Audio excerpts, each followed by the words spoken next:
कांतापुर नाम के गांव में वरालम्मा और शिवैया नाम के दो पति पत्नी रहते थे।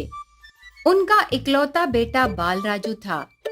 बालू को अस्वच्छ परिवेश और अस्वच्छ लोग बिल्कुल पसंद नहीं आते थे। यहाँ तक कि बदसूरत और अनाकर्षक युवा को भी सर उठाकर भी नहीं देखता, मतलब वो कितना अजीब मानव है। बेचारी इतने सालों से बहुत कष्ट सहकर उसका पालन पोषण करके बड़ा करती है वरालम्मा। अभी बालू को शादी का उम्र आता है। पिछले 3 सालों से उसके लिए बहुत सारे रिश्ते देख रहे थे, फिर भी हर एक लड़की में किसी न किसी कमी दिखाकर हर एक रिश्ते को खराब कर रहा था। आखिर में पास गांव से आए एक रिश्ते के बारे में वरालम्मा उसका बेटा बालू से ऐसे कहने लगी। देखो रे बालू, तेरे लिए रिश्ते देख देख के 3 साल हो गए हैं। इस तरह कोई ना कोई बहाना कहते गए तो इस जन्म में तेरी शादी नहीं होगी। फिर भी तेरी किस्मत अच्छी है जो एक अच्छा रिश्ता आया है। लड़की कुंदन की गुड़िया की तरह बहुत सुंदर है। ऊपर से घर के कामकाज करना और खाना बनाना भी बहुत अच्छी तरह से आता बोले। इसीलिए अगर तुम कोई बहाना नहीं कहने से कम ये रिश्ता कायम होगी, नहीं तो तेरे लिए रिश्ते देखना मुझसे नहीं होगा बालू। उसके बाद तेरी मर्जी। ऐसे डट के कहने पर बालू बहुत सोचकर माँ से ऐसे कहने लगा। ठीक है माँ, तुम इतना कहती हो तो मैं ये विषय के बारे में थोड़ा सोचूंगा। पर लड़की का फोटो मुझे दिखाओ। वो लड़की कौन सी गुड़िया है मैं डिसाइड करूंगा। ऐसे कहने पर वरालम्मा अंदर जाकर उसका फोन लाकर उसमें रहे वो लड़की वाले भेजे लड़की का फोटो बेटे बालू को दिखाती है। उस लड़की का फोटो देखकर बालू का दिमाग घूम जाता है।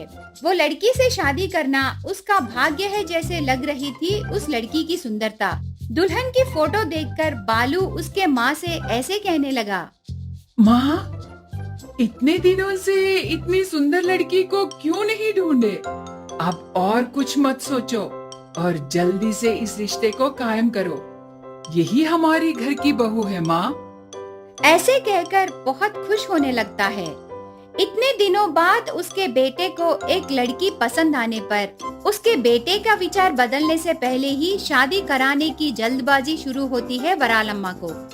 इसीलिए दुल्हन के माता पिता से मिलकर ऐसे कहने लगी। देखिए भैया, हमारे बेटे को आपकी बेटी बहुत पसंद आई। इसीलिए नजदीक में जो मुहूर्त रहेगा उसी मुहूर्त को हम शादी करा देंगे। ऐसे कहती है। तब लड़की का पिता ऐसे जवाब देने लगा। तुम्हारी बात सुनने के बाद बहुत खुशी हो रही है बहन, पर ये बच्चों की जिंदगी का विषय है ना, इसीलिए थोड़ा आगे पीछे पूरी तरह देखकर देर होने से भी परवाह नहीं, पर अच्छे मुहूर्त को ही बच्चों की शादी कराने से अच्छा रहेगा करके हमारा अभिप्राय है। ऐसे कहता है। उससे वरालम्मा की उत्सुकता को रोक पड़ती है। लड़की वालों की बात टाल नहीं सकती, लेकिन बेटे का दिल फिर से बदल जाएगा और इतना अच्छा रिश्ता हाथ से फिसल जाने का डर छुपा लेती है। इसीलिए उस क्षण उनकी बात मानकर घर चली जाती है। घर जाने के बाद बालू उत्सुकता से माँ से ऐसे कहने लगा। क्यों माँ, लड़की वाले शादी का मुहूर्त जल्दी रखने के लिए मान गए? कब रखे? इस हफ्ते में या इस महीने में? ऐसी इतनी सुंदर लड़की को देखने की उत्सुकता में पूछता है। नहीं रे बेटा, मुझे जो कहना था वो मैंने कह दिया, पर वो मुहूर्त के विषय में क्यों जल्दबाजी करना, आराम से देखकर रखेंगे करके बोले। ऐसे कहने पर बालू लड़की वालों से बात करके आखिर में बहुत जल्दी ही पास रहे एक मुहूर्त को तय करके शादी के लिए तैयार हो जाता है। बहुत खुशी से शादी के मंडप में दुल्हन सुमा को मंगलसूत्र पहनाकर 7 फेरे लेते समय अचानक से उसकी साड़ी को आग लग जाती है। उस फायर एक्सीडेंट में सुमा का चेहरा बहुत बुरी तरह से जल जाता है। इतनी सुंदर रही सुमा उसका चेहरा जल जाने पर बदसूरत बन जाती है। उससे वो उसे नहीं चाहिए और तालाक दे दूंगा करके जिद किए बैठे बालू को माँ ऐसे समझाने लगी। देखो बालू, जब तक लड़की के गले में मंगलसूत्र नहीं पहनाते तब तक वो हमारी बात जरूर सुनते, पर अभी शादी हो गई है, वो हमारे घर की बहू बन गई। अब तुम्हें उसके साथ जिंदगी जीना पड़ेगा, नहीं तो सबके सामने हम दोषी हो जाएंगे।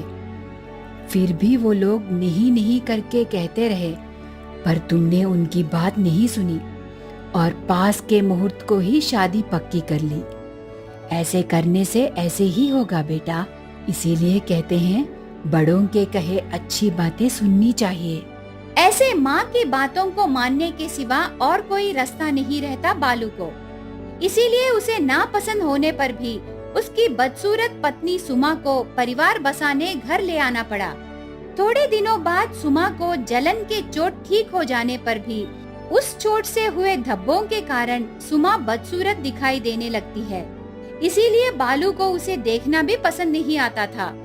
ये सब देखते हुए दुखी हो रही बहू से सास ऐसे कहने लगी, देखो बहू, मेरे बेटे का दिल छोटे बच्चों की तरह मानसिकता है, तुम्हें ही थोड़ा समझौता करना है, थोड़े दिनों में सब ठीक हो जाएगा। ऐसे बहू को मनाती है, पर दिन भर दिन उसकी बदसूरत पत्नी को बालू नफरत करना ज्यादा होने लगता है। ऐसे समय पड़ोस में रहे दादी आकर बहू से ऐसे कहने लगी, बेटी, भगवान ने तेरे विषय में थोड़ी छोटी नजर से ही सोचा है, पर क्या कर सकते हैं बता, नसीब ही ऐसी है। इसीलिए मैं एक व्रत बताती हूँ। इस प्रकार माता को 9 दिनों तक पूजा करने से तेरे पति का दिल बदल सकता है, तब तेरा परिवार बस जाएगा। इसीलिए उस माता पर भार डाल के इस व्रत को शुरू करना बेटी। ऐसे कहने पर वो विषय पति से कहती है, तब वो 1 रुपए भी नहीं दूंगा, चाहिए तो रहना, नहीं तो तेरे मायके को चले जा करके डांटता है। तब वो आसपास के बच्चों को ट्यूशन्स पढ़ाकर दादी के कहे व्रत को शुरू करती है। पर आखिरी दिन आने के बाद 3 बच्चों को कपड़े खरीद के खाना रखने से ही व्रत खत्म होगा, पर ऐसे करने के लिए उसके पास रहे पैसे कम होते हैं। इसीलिए सास से पैसे पूछती है। तब वो ऐसे जवाब देने लगी, देखो सुमा, इस विषय में मैं तुम्हारी मदद नहीं कर सकती। बचपन से ही मैं उसके गुस्से को जानती हूँ, उसके सिवा मैं कुछ नहीं कर सकती। अभी तक माता ने ही तुम्हारे साथ व्रत कराए ना, ये काम भी उसी को कराना है, इससे ज्यादा मैं और कुछ नहीं कह सकती। ऐसे उसकी मजबूरी को बहू से कहती है। तब वो आखिरी दिन भोजन कैसे रखना है करके सोचते समय 2 औरतें सुमा के पास आकर ऐसे कहने लगे, माँ, हम एक व्रत कर रहे हैं, आज आखिरी दिन है। 3 बच्चों को माता के रूप में मानकर भोजन रखना है, पर हमारे लिए खाना बनाने वाले नहीं आए। अगर तुझे खाना बनाना आता है तो हमारी मदद करो। यूं ही मत करो माँ, पैसे ले लो। ऐसे कहने पर सुमा बहुत खुश होकर तुरंत उनसे ऐसे कहने लगी, नहीं माँ, मुझे पैसे नहीं चाहिए। आज मैं भी भोजन रखना चाहती हूँ, पर नहीं हुआ, इसीलिए आपके साथ मैं भी भोजन रखती हूँ। ऐसे बोलने पर दोनों औरतें मान जाते हैं। बस सुमा खुश होकर तरह तरह के व्यंजन तैयार करती है। वो दोनों औरतों के साथ 3 बच्चों को भोजन के लिए बुलाकर उनको पेट भर खाना खिलाती है। ये सब काम पूरा होने के बाद पीछे मुड़कर देखने पर उतना मदद किए वे दोनों औरतें दिखाई नहीं देते। तब सुमा उन बच्चों से ऐसे पूछने लगी, बच्चों, इससे पहले मेरे साथ आए 2 आंटियां कहाँ गए हैं? क्या तुमने देखा है? ऐसे पूछती है। तब बच्चों में से एक बच्चा ऐसे कहने लगा, नहीं आंटी, आप अकेले ही हमें बुलाए ना, तब आपके साथ कोई भी नहीं थे। वो जवाब सुनते ही सुमा का दिमाग घूम जाता है। सुबह से उसके काम में मदद किए वो औरतें बच्चों को क्यों नहीं दिखाई दिए करके सोचते समय उसे चक्कर आकर नीचे गिर जाती है। इतने में कहां से आए पता नहीं, उसका पति और सास वहां आकर देखने पर उसका बदसूरत चेहरा नहीं रहता और इससे पहले की तरह सुंदर बन जाती है। ये सब देखकर पति आश्चर्य हो जाता है। थोड़ी देर बाद सुमा पति और सास को वहां कैसे आए करके पूछती है। तब पति ऐसे जवाब देने लगा, पता नहीं सुमा, दो औरतें आकर मुझसे मिलकर तुम ऐसे गिर गई करके बोले। वो बात सुनते ही मेरे अंदर कुछ नया बदलाव आकर तेरे ऊपर गुस्सा और चिड़चिड़ापन जाकर तुझे क्या हुआ करके डर लग के भाग कर आ गया। यहाँ आकर देखने के बाद तेरे जले हुए धब्बे गायब होकर तू पहले की तरह सुंदर औरत में बदल कर पड़ी रही। ऐसे कहता है। तब वरालम्मा ऐसे कहने लगी, अभी तक ये सब समझ में नहीं आया क्या? सुमा के लिए माताएं ही नीचे आकर ये सब किए हैं बेटा। आज मेरी बहू के वजह से माताओं को हमने देखा है। ये भाग्य पूरा हमारा सुमा का ही है बेटा। ऐसे बहू की बहुत तारीफ करती है। उसके बाद वे दोनों माँ बेटे उनके गलतियों के लिए सुमा से माफी मांगकर उसके साथ मिलकर घर जाते हैं। उसके बाद सब मिलकर खुशी से जीने लगे। इस प्रकार उसके बदसूरत भक्त के लिए खुद माता ही नीचे उतरकर आती है।